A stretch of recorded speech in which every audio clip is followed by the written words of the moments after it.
नमस्कार, सानिकाच किचनमध्ये तुमचं स्वागत आहे.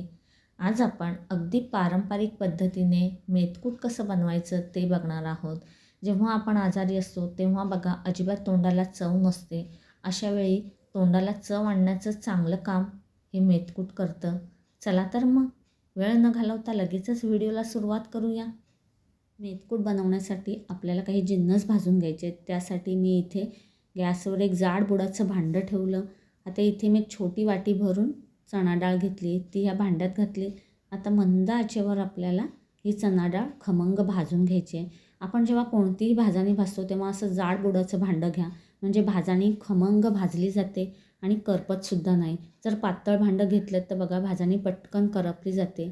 आता हिला मी मंद आचेवर चांगलं खमंग भाजून घेतलं. काढून घेऊया. आता जेव्हा आपण भाजणी काढतो तेव्हा ती अशी सुती कापडावर काढून घ्यायची आहे. हे बघा, म्हणजे भाजणीला पाणी सुटत नाही. आता ही डाळ मी अशी थोडी पसरवून घेतली म्हणजे लवकर थंड होईल. आता इथे मी पाववाटी तांदूळ घेतलेले आहेत.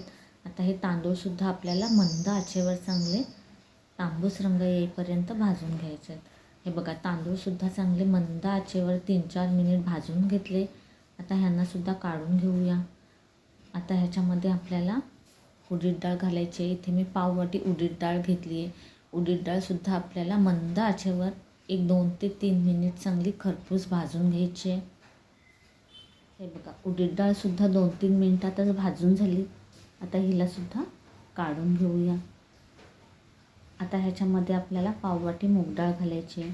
आता मूग डाळसुद्धा आपल्याला मंद आचेवर 2-3 मिनिट चांगली लाल रंग येईपर्यंत भाजून घ्यायची. हे बघा, मूग डाळसुद्धा चांगली लाल रंग येईपर्यंत भाजून घेतली. हिलासुद्धा काढून ह्याच्यामध्ये खडे मसाले भाजूया. 1 चमचा आपल्याला धणे घालायचे आहेत, अर्धा चमचा जिरं, पाव चमचा मेथी दाणे, अर्धा इंच दालचिनी तुकडा आणि 2 लवंगा घालायच्या आहेत.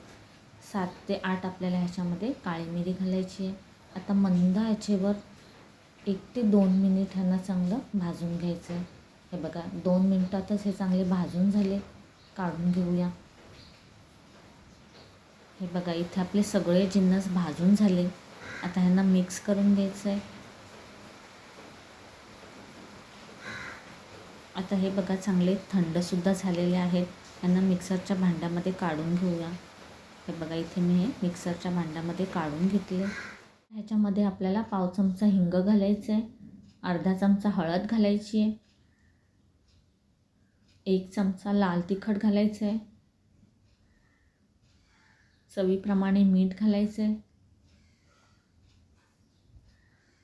आता हे सगळं आपल्याला मिक्सरमधून बारीक दळून घ्यायचं आहे.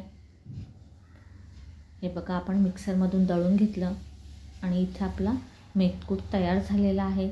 पण हे जरी बारीक दळलेलं असलं तरी आपल्याला ह्याला चाळणीने चाळून घ्यायचं आहे. हे बघा, मेथकूट मी चाळणीने चाळून घेतला आणि आपल्याला जसा हवा आहे तसा मेथकूट तयार झालेला आहे.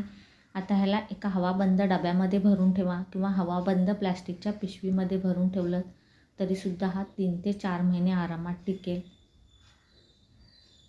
बघितलंत ना, अवघ्या 15 ते 20 मिनटामध्ये हे मेथकूट तयार झालं. आता हे मेथकूट खाताना काय करायचं, गरम गरम गुरगुट्या भात घ्यायचं, वरती मेथकूट घालायचं आणि वरून मस्त तुपाची धार सोडायची. मग बघा कसे बोटं चाटत जेवाल.